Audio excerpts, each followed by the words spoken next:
moom mu def ci base Facebook am. ah loolu moom daf la neex. waaw loolu moom c'est la diplomatie moom. communiqué boobu moom bu yàggee di dem noonu bu yàggee di defee noonu léegi ma koy tàcc. raison d'état. lii nag raison d'état la dañoo bëgg luñ lekk dañoo xiif. yow xiifoo yow. bon j'aime bien en tout cas la dame am na yaakaar définir feuille de route bu bees boo nga xam ne dafay maintenir stabilité wu dëkk bi ak tamit li nga xam ne mooy ñu génn ci jafe-jafe wum det bi ñu wax dañu nga war ndaw si moom à définir une feuille de route pour maintenir la stabilité. D'accord. xam nga depuis dans le but de wax yooyu waxu dialogue diplomatie la ça veut tout dire et ça ne veut rien après dire. la crise en de la réalité dette ça veut tout dire et ça ne veut rien dire. Le FMI est un partenaire qui doit nous accompagner dans notre processus de développement donc loolu la wax définir ay stratégie xawma lan nangam restructuration ou pas loolu mooy question bi ñun foofu lañ toll parce que premier ministre dafa wax carrément que restructuration moom du am en tout cas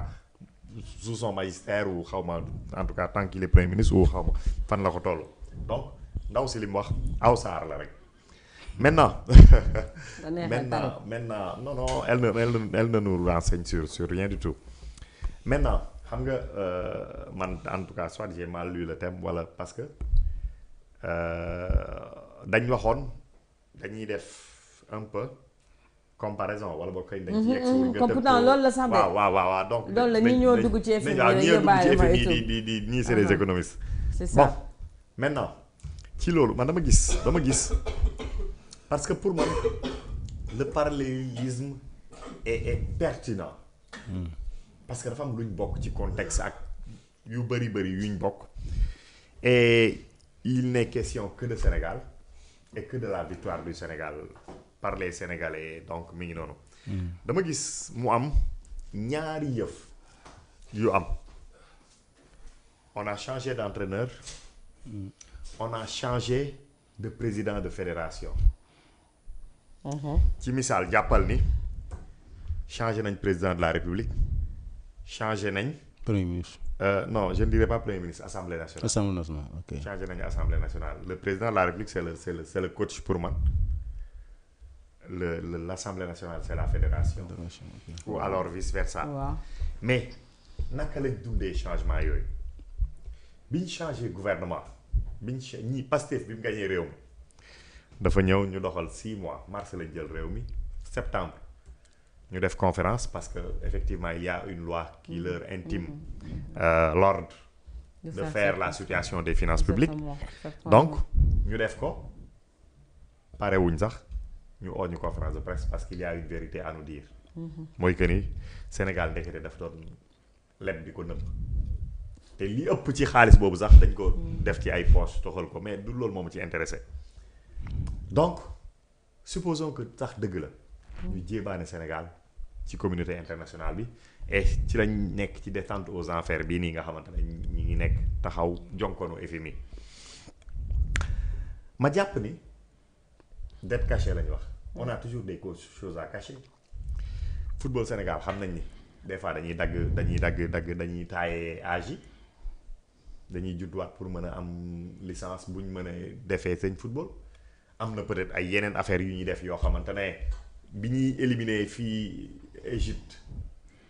on a usé des mel ni boîte de nuit. des lasers là. des lasers nangam c'est-à-dire que am na ay mbir yoo xamante ne suñ ko càmbaroon ci suñu fédération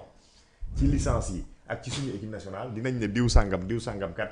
bi muy nekk ci ñun dañ leen gagné mais c'était pas loyal parce qu'il n'a pas joué avec son âge par exemple pour yam foofu defuñu ko mais li ëpp solo mooy ñu évoluer dans la continuité on a opéré à des changements mais dans la continuité parce que l'essentiel était bien et le terrain dafa am résultat bu muy joxe mais ailleurs en politique quand on parle du terrain xam nga mooy lan ci situation bi ñi wax ni c'est l'économie réelle on n'a pas besoin de nous parler de dette cachée de taux de xawma lan ak lan loolu c'est pour les autres l'économie réelle fan la tolloon il y a 2 ans ak aujourd'hui fan la toll loolu mooy la vraie question quelle était la vérité du terrain nañ ñu wax Sadio Mané am na 50 ans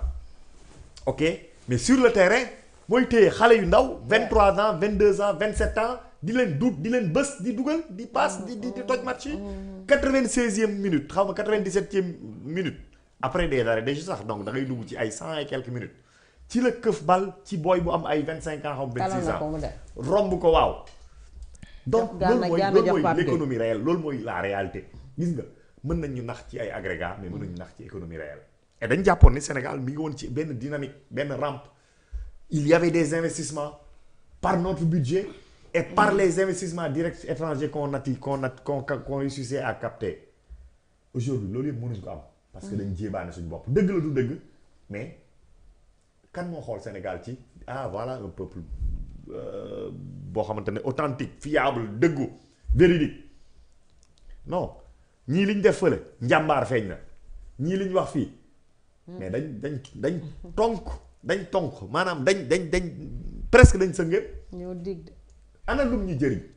est-ce qu'on parle àdduna bi yëpp ñi ngi kañ Sénégal ba ñuy demaat ci histoire dans les années 1400 un décret du roi d'Espagne bu leen ma jox sénégalais bu leen ma jox wolof nangam yooyu yëpp ñu ngi pour parce que jàmbaar lañ dañ ko wane sur le terrain doxal ko ñun dañ dëggu kenn topp ñu ci te det caché beeg ñu topp donc pour man parallélisme boobu ak njàngat boobu léegi nag bay wéy na mbuus mais dafa am tamit lu am solo événement bu am solo bu am sur le terrain Pape Thiaw a appelé à un refus Sadio Mané ñëw indiwaat leneen lu ëpp doole loolu mooy tawakkalta ala Allah mooy malgré tout respecter sauver les apparences respecter les règles du jeu y compris que dañ la sàcc wala nangam ak nangam mais xam ni match bi kenn koo gañeel kenn dugalal kenn te am nañ gardien également la confiance en notre équipe en notre système nangam mais donc loolu jàngat bu am solo la malheureusement à la décharge de Ousmane Sonko amul ku mel ni Sadio Mané ci wetam amul gor su toog ci wetam ku ko mën wax sëriñ bi da nga juum wàcceel lii mais ñun la ñuy ëlbatiku naan ñu est-ce que Diomaye ne le fait pas déedéet Sadio Mané duggul ci vestiaire de ne Pape Thiaw da nga juum Pape Thiaw dafa ne dugg leen moom mu taxaw bañ a dugg ba si yàgg Pape Thiaw ñëw wax ak moom mu ne ko nii def 2 pas mënul dem taxawaat après dem ci Leroy dem ci Diouf dem ci Niang c'est-à-dire que Leroy il a aujourd'hui le beau rôle mais sans Leroy Sadio Mané buggul woon d'accord woon loolu ça sautait aux yeux mais xam nga lan la nit la koo xamante ne il sait prendre ses responsabilités au moment opportun d'accord maintenant su fekkente ne nous sommes dans la cour du roi et que oui il est le plus beau il est le plus gentil kenn ñëwul wax dara soo amee ñu mel ni suñu waa ji nekkoon BCEAO naan dañ ñu dribbler non dribble ñun ñoo koy def waruñu dribbler ñun c'est nous qui devons être le peuple de dribbleurs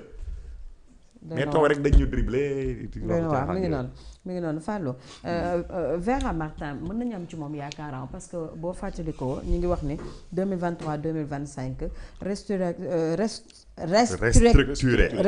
li dal Fallou yàlla na ma restructuration de la dette bu Zambie moom moo ko réglé yegsi na ñun est-ce que même cas bi lañ ne mais mën nañu am yaakaar ni situation bi dina kii parce que lu mu maîtriser la ci mbir yu mel noonu. déshumanisé baax na. restructuration.